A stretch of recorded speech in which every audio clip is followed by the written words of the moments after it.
just necessary for one people. Dissolve the political band and connect the band with another. And to assume among the powers of the earth the separate and peaceful freedom to which the Lord of nature and of nature's God entitle them. Burn our towns and destroy them.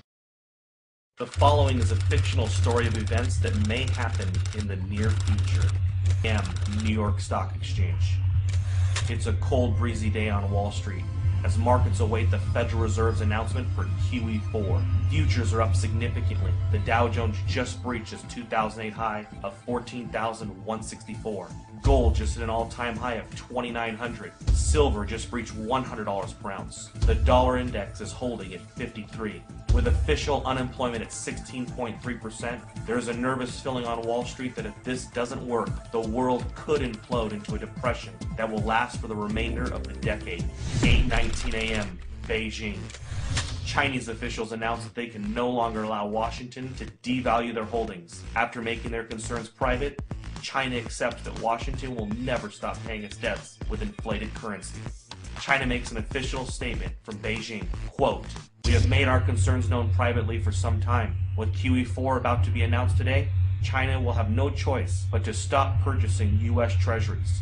We have allowed Washington to try to work through their imbalances for 4 years. But with global inflation and U.S. consumers rapidly shrinking as a percentage of global GDP, we feel that a Western recovery is unlikely until they reform their entitlement programs."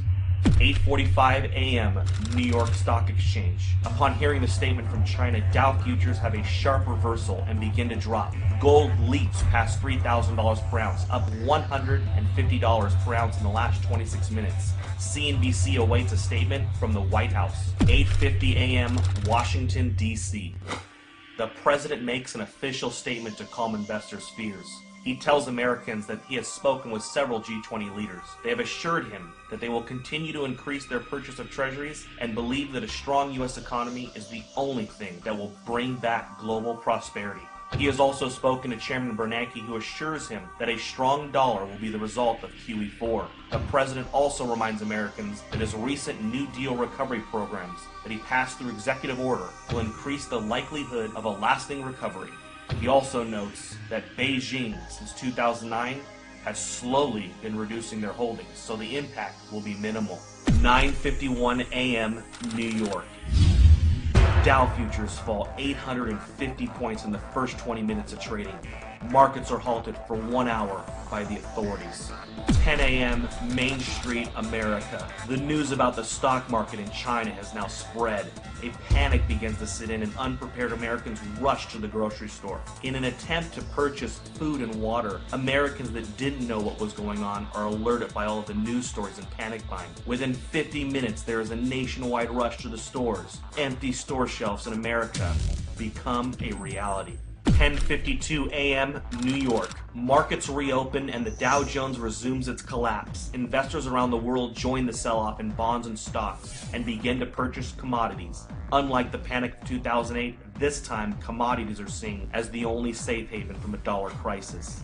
11:30 a.m. New York. The Dow falls 1,700 points since reopening. Trading is halted for at least 2 hours. The Federal Reserve injects $200 billion into the markets and announces that QE4 will be delayed until further notice. Congress is called back to D.C. for an emergency joint session. Some members of Congress are saying that they consider China's statement a financial attack. 12 p.m. Main Street, America. Several cities begin to see civil unrest after grocery stores are forced to close. Traffic in the streets and violence break out. The president puts the National Guard on alert for a possible deployment onto U.S. streets if things don't get under control soon. Several news agencies are reporting injuries at grocery chains and call for the authorities to do something before it gets worse. 12:15 p.m. Toronto, Canada.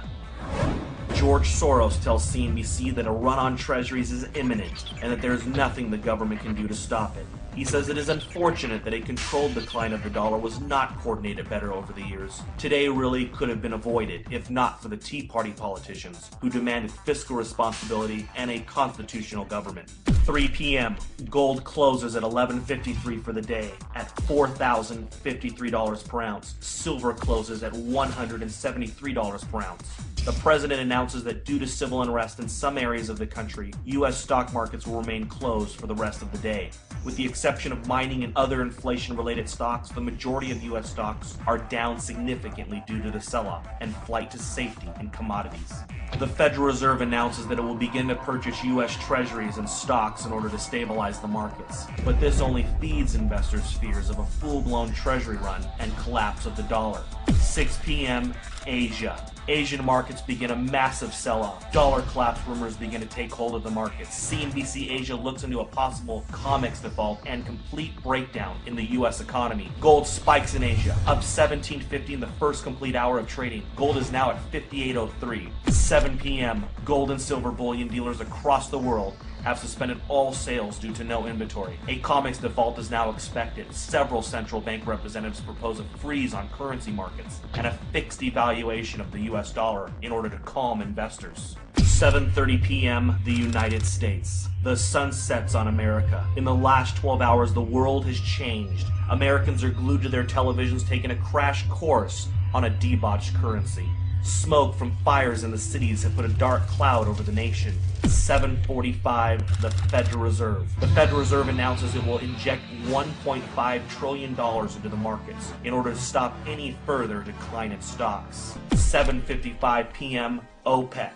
The final nail in the coffin. OPEC nations halt oil trades in U.S. dollars until further notice. They will only accept euros, renminbi, or gold. 7:59 p.m.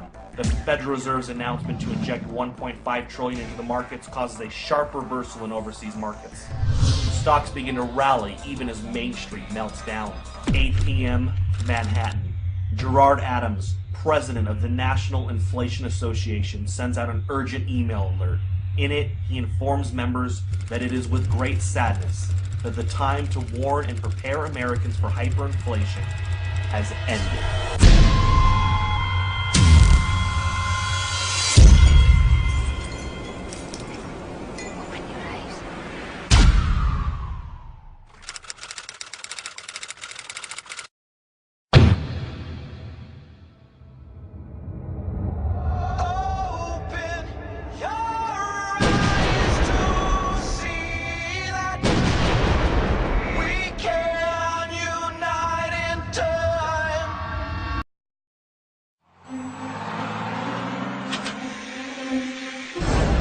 The state of the union is not good. Our trade deficit is too large. We must not go back to unwise spending.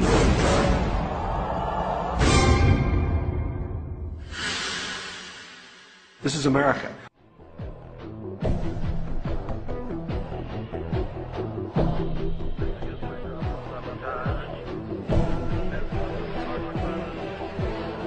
You're so pretty. George Orwell once wrote that the great enemy of clear language is insincerity. When there is a gap between one's real and one's declared aims, one turns, as it were, instinctively to long words and exhausted idioms, like a cuttlefish spurting out ink. You've probably heard confusing phrases like the trade deficit, the falling dollar, the national debt, unfunded liabilities, and so on, which all sound vague and actuarial and vaguely, well, not me. The reality behind these accounting phrases is perfectly monstrous. When someone, a foreigner say, loans money to the American government, what are they getting in return? Well, they are getting promises of interest payments and eventual repayment of the principal. Where does your government get this money? The government is not a business. It does not generate profits in the free market. So where does it get the money to repay its creditors? Are you beginning to understand that it is not dollars that are being sold, or bonds, or agency debt, or treasuries, or anything like that? Where is your government going to get the money to pay off its creditors? It's not pieces of paper, or contracts, or computer bits that are being sold. There is only one thing that the government has to sell. Governments have only one asset that they can use as collateral. Your leaders are selling you. When China lends $800 billion to your government, what they get in return is a guarantee that $10,000 plus interest will be taken from your family at gunpoint and shipped overseas. When a farmer gets a loan from a bank, he uses his livestock as collateral. It is the milk and meat his cows will produce in the future that he will use to pay off his loan. The bank is buying a share in his cows. You are the livestock that your leaders use as collateral. The leaders that you cheer for and throw parades for and drop balloons behind and donate money to are selling you to Chinese rulers, to the Japanese, to the Nigerians, to South American drug lords with accounts in the Caribbean banking centers, to Russia, to Korea, to Egypt, to Colombia, to Chile, to the Philippines, to Malaysia, and anyone else who is willing to give them a few dollars in return for the blood, sweat, and toil of your future. The flag that you praise and the anthems that you sing and the rulers that you weep and kneel before have as much loyalty to you as a plantation owner had to his slaves. And sadly, plantation slaves had more pride than we do. Plantation slaves did not generally praise their masters for selling them off, for auctioning off the lives, hopes, dreams, and futures of their own little children. We can understand that cattle may lick the hand of the farmer who lowers an axe to its neck, because cattle are dumb beasts that cannot comprehend their real relationship with the farmer and his imminent plans for them. What is our excuse?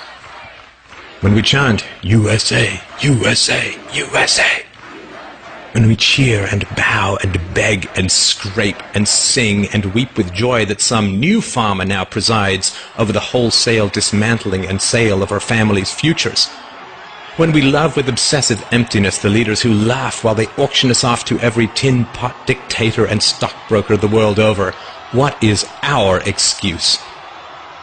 Has our pride been so broken that we lunge with pathetic joy at every new silver-tongued demagogue who pretends to care for us even a tiny little bit?